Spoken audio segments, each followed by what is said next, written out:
We acknowledge the arrival of His Excellency, President of the Republic of Ghana, President John Agyekum Kufour. Ladies and gentlemen, please rise.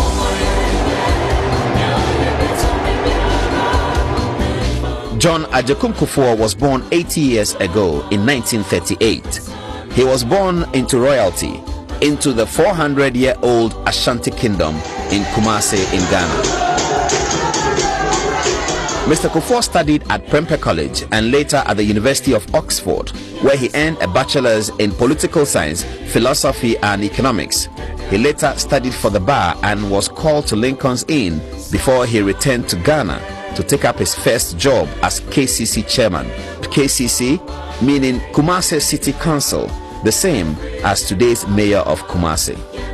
As faith and interest would have it, Mr. Kufour joined politics and became a member of the Consultative Assembly that drew up the Second Republican Constitution in 1979. JA Kufour was elected as a member of parliament under that constitution and became deputy foreign minister at the age of 29.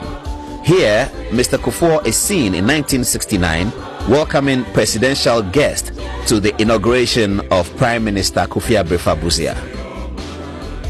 JA Kufour's political career was however truncated by a coup d'etat led by this man, General Kutu Achampong. As you go home, remember that the revolution continues unabated. Politics returned in 1979 and once again, Kufour was active.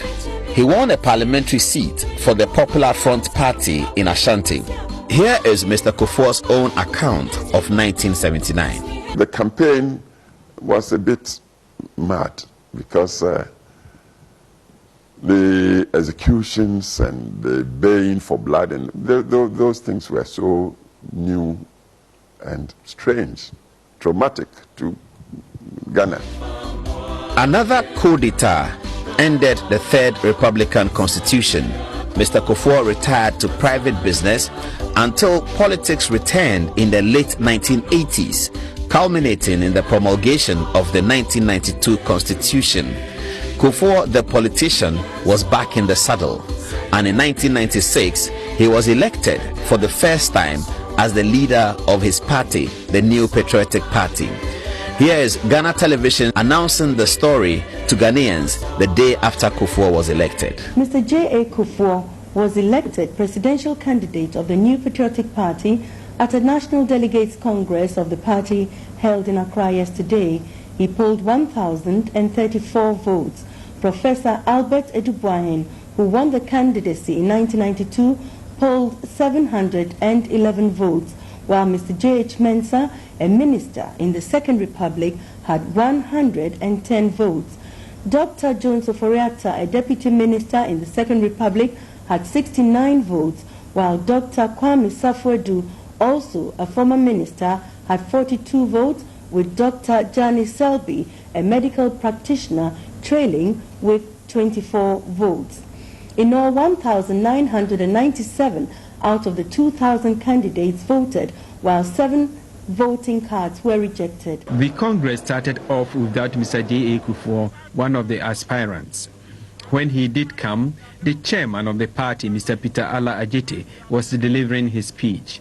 What is important, ladies and gentlemen, is that at the end of the day, when one person emerges as our presidential flag bearer, all of us, in truth and honesty, to gird our loins and without denying or withholding anything from such a flag bearer, support him and back him to the hilt so that he will be accepted not just by our party, but what is more important, by the country at large.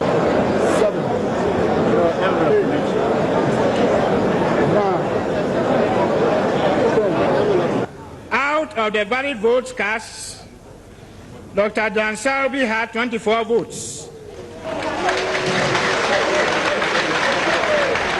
which comes to 1.2%. 1.2% of the valid votes cast. Dr. Safuadu had 42 votes, and that amounts to 2.1 of the valid votes. Then Dr. Jones Oforata had 69 votes. That is 3.5%. Then Mr. J.H. Mensah had 110 votes, which is 5.5% of the valid votes. Professor Dubuahi had 711, and that is 35.7%. Mr. JA Kufour had 1,034.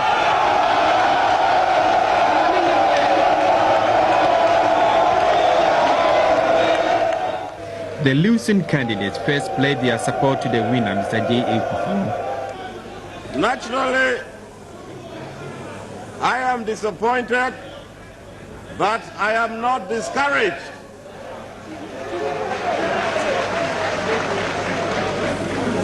Democracy is at work. The people have made their decision. We now have a leader of this party, and all of us who are committed NPP will put our energies and service at his disposal, work as hard as possible to ensure that victory comes to NPP 1996. I would like to congratulate him and want to assure him that he can count on me. We should know that this is just a means to an end. I would like to send my heartiest, warmest congratulations to Mr. JA Kufour for winning so decisively and with such resounding results. I am sure that with Mr. JA Kufour holding the flag of the NPP for the coming presidential elections, and more importantly, since he believes he will try and foster this alliance and make sure that victory is won in December this year. The contest is now history. And as is the tradition of our party, I resolve to work effectively with my colleague aspirants.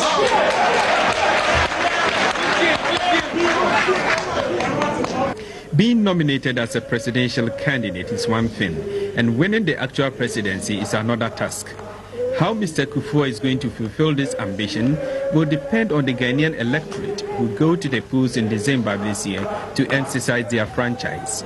As to whether he will be given the nod or not, well, time will tell. Francis Esu, GTV News, report. Unfortunately, Mr. Kufour lost the 1996 election, but his conduct on Inauguration Day won him many admirers within the Ghanaian body politic.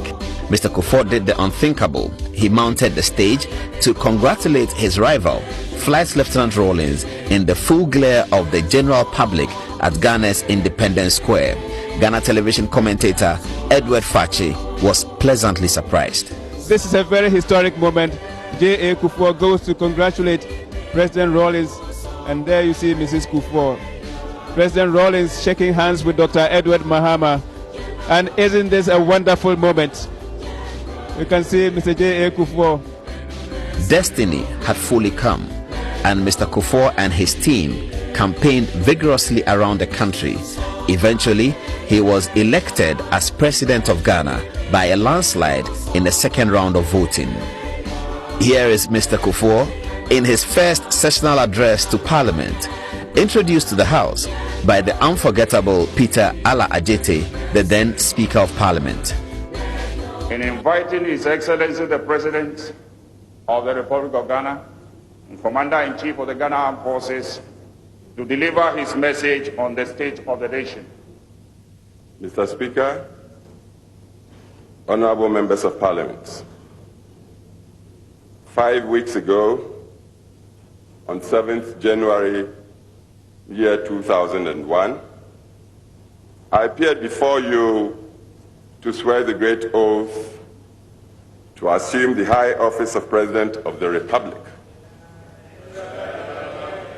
Since then, I have been occupied with assembling the team which will assist me in the discharge of my mandate.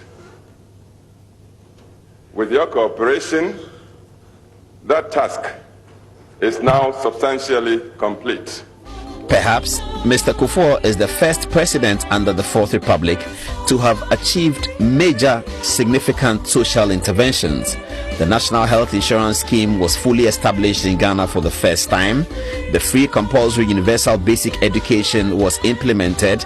The capitation grant and the school feeding program were all programs established under Mr. Kufour. After serving 2 terms, the National Constitution debarred Mr. Kufour from contesting. His party, the New Patriotic Party, therefore had to choose a new leader. On that auspicious occasion in 2007, Mr. Kufour sounded significantly philosophical. This party issues out of a tradition that is displaying attributes with a strong streak of spirituality. Seriously, there is an innate wisdom, shrewdness, and mystique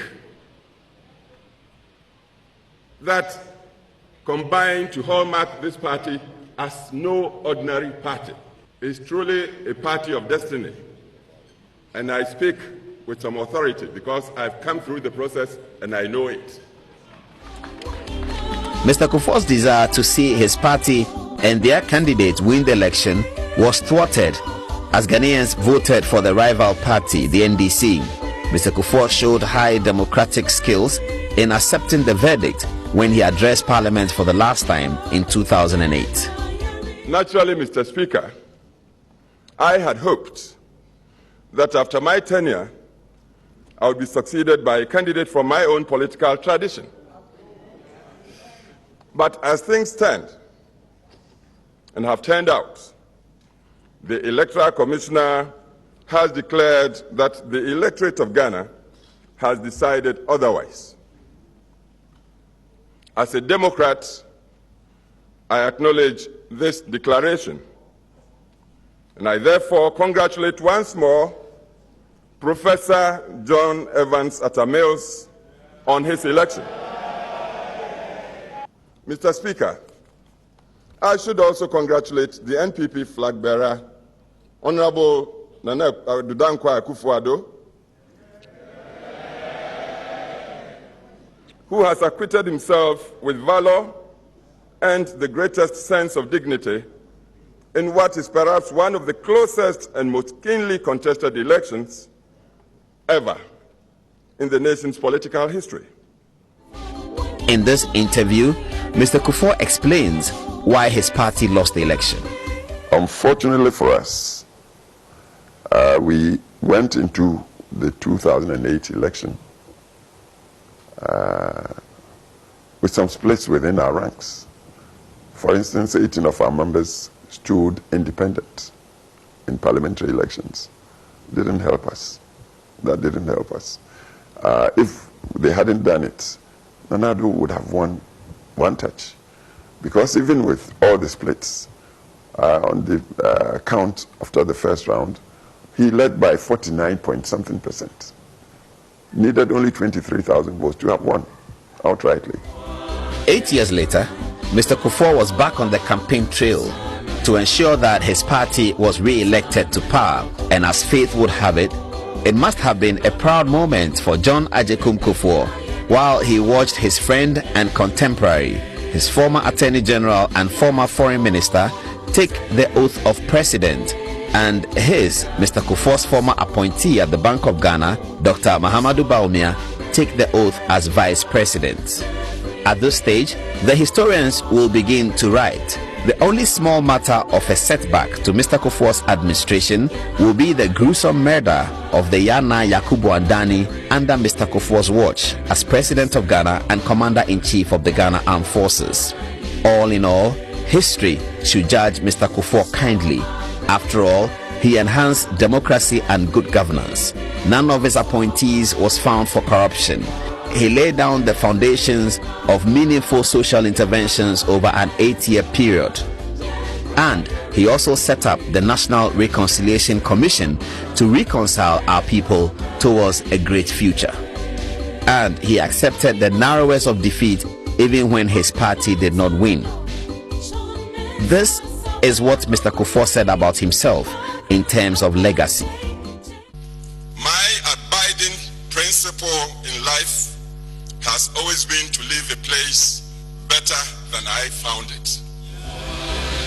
In that regard, may we confer on John Agyekum Kufour, the most distinguished constitutional statesman of Ghana.